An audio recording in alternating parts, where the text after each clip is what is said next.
आज के दौर में अगर कोई मुझसे पूछे कि आज आप एक काम जो करना चाहिए हर हिंदुस्तानी को, वो कौन सा एक काम?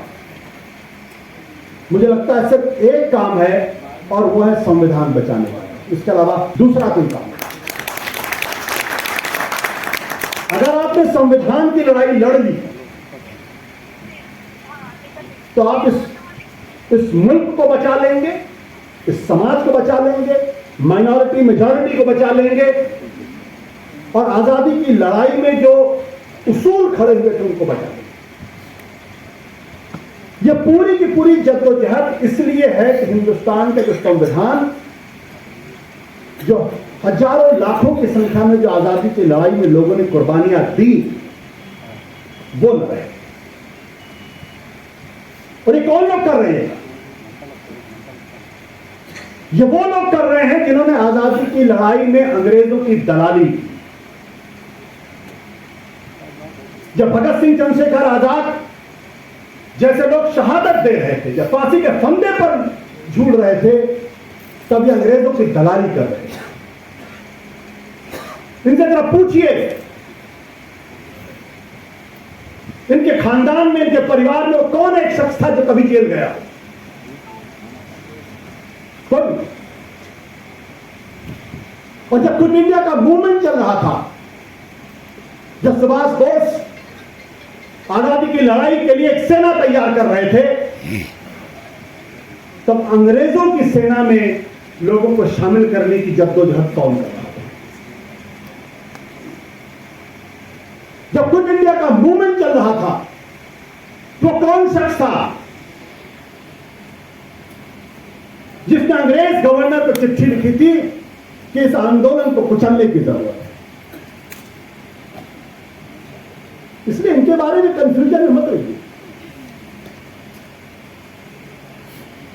ये संविधान की बात करते हैं। जब संविधान को कॉन्स्टिट्यूएंट असेंबली ने अडॉप्ट किया, तब इन्होंने क्या कहा था? इन्होंने कहा था कि इसमें तो कुछ भी भारतीय नहीं है, यह सब विदेशी है और भारत के लोग इसको स्वीकार नहीं करेंगे। तिरंगे के बारे में क्या कहा था? इसमें तो 3 रंग है, ये तो अपशकुन है, अशुभ है। और आज ये लोग हमको और आपको सर्टिफिकेट बांटने की बात करते हैं कि आप देशभक्त हैं और फला आदमी देशद्रोही है। ये अपने दिल में जानते हैं कि देशद्रोही कौन है, देशभक्त कौन। और हिंदुस्तान की जनता ने 4 जून को फैसला सुना दिया है कि कौन संविधान के साथ है, कौन संविधान के साथ नहीं, कौन बाबा साहब के साथ खड़ा है, कौन बाबा साहब के साथ नहीं खड़ा है।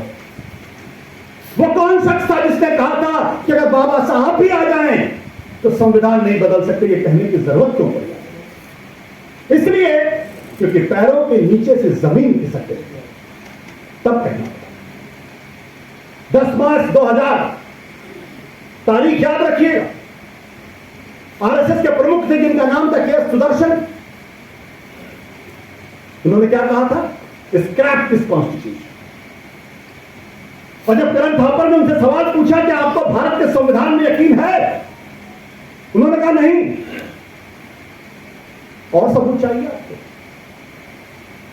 प्रोफेसर राजेंद्र सिंह रज्जू भैया, गूगल करिएगा, इंडियन एक्सप्रेस में एक लेख उन्होंने लिखा था जिसमें उन्होंने कहा था भारत का संविधान को बदलने की जरूरत है। तो ये जो लड़ाई है, संविधान को बचाने की लड़ाई है, ये सिर्फ हिंदू और मुसलमान का सवाल नहीं है, ये इस मुल्क का सवाल है, ये इस देश का सवाल है, ये इस देश की आजादी का सवाल है। और मैं आपको एक बात और बताना चाहता हूं, ये लड़ाई सिर्फ मुसलमानों की लड़ाई नहीं है, ये लड़ाई इस देश के हर हिंदू की भी लड़ाई है जिसको इस संविधान में यकीन है और जो मानता है कि हिंदू धर्म में इस बात की आजादी है कि मैं कह सकूं कि मैं ईश्वर को नहीं मानता हूं, फिर भी मैं हिंदू हूं। यह आजादी है। I am a non believer. लेकिन यह आजादी मुझे, मेरा धर्म, मेरा संविधान, मेरा देश, मेरा मुल्क मुझे यह आजादी देता है, तुम मुझसे नहीं छीन सकते। तो छीनने की कोशिश करेगा वो कुछ समय के लिए जरूर कामयाब हो सकता है, लेकिन अंत में उनका वही हश्र होना है जो इतिहास में लिखा हुआ है। एहसासे कमतरी से निकली हुई ये जमात है, सीवियर इंफीरियरिटी कॉम्प्लेक्स और कुछ नहीं।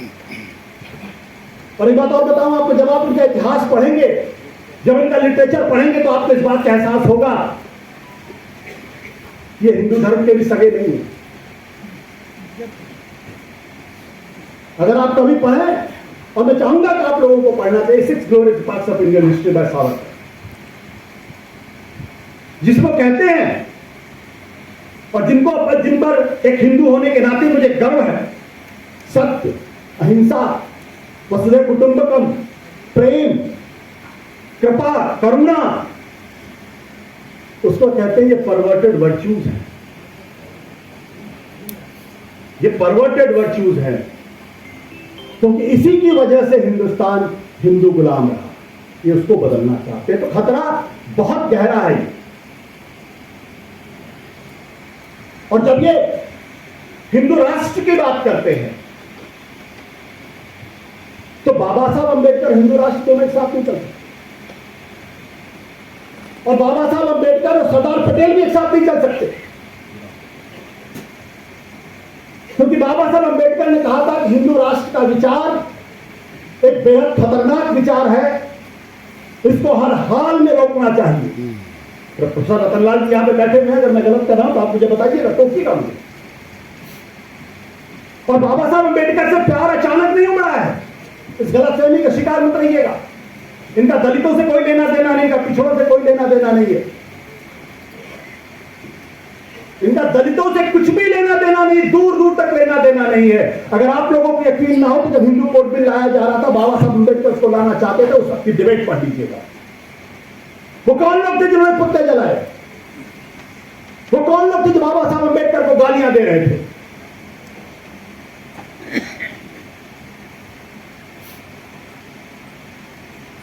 तो ये सब क्यों करना पड़ रहा है? क्योंकि आज वोट चाहिए। सत्ता में बने रहने के लिए वोट चाहिए। इनको इस बात का गुमान था कि अब तो हम नॉन बायोलॉजिकल हैं, 400 सीटें आ रही हैं तो इस देश का संविधान बदल देंगे। लेकिन इस देश के संविधान में आस्था रखने वाले लोगों ने, बाबा साहब अंबेडकर में आस्था रखने वाले लोगों ने इस बात का इंकलाब किया है कि आपको बदलने नहीं देंगे। ये संविधान तो नहीं बदलेगा। और ये बहुत लंबी लड़ाई है, ये कोई बहुत आसान सी लड़ाई भी नहीं है। मुझे कभी कभी अपने कुछ कांग्रेस के दोस्तों से थोड़ी तकलीफ भी होती है कि जिस पंडित जवाहरलाल नेहरू ने सबसे पहले इनकी शिनाख्त की थी, अगर किसी को याद हो 1951-52 में जो पहला लोकसभा का चुनाव हुआ था, तब उन्होंने कहा था, तब तो इनकी कोई औकात नहीं, तब उन्होंने कहा था कि ये देश के लिए बहुत खतरनाक है। और पहला चुनाव दरअसल उस एक मसले के ऊपर उन्होंने कराने की कोशिश की, जिसकी वजह से ये हमेशा टॉपते रहते हैं। क्यों बाबा ये नेहरू जी का विरोध करते हैं? मुझे लगता है कि आज जवाहरलाल नेहरू को बहुत मजबूती के साथ खड़ा करने की जरूरत है। और एक गलत फहमी आप पर ढूंढिएगा, उनके निशाने पर सिर्फ पंडित जवाहरलाल नेहरू नहीं, पंडित जवाहरलाल नेहरू तो एक तरीके का ढाल है, इनके निशाने पर है महात्मा गांधी, जिनकी हत्या के बाद गिरफ्तार किए गए थे, संगठन पर बैन लगा था। तो इसलिए बहुत लंबी लड़ाई, बहुत कम वक्त है, इसलिए मैं ज्यादा नहीं बोलूंगा। मैं इतनी सी बात जरूर कहूंगा आप लोगों के सामने कि बहुत अरसे के बाद एक ऐसा वक्त आया है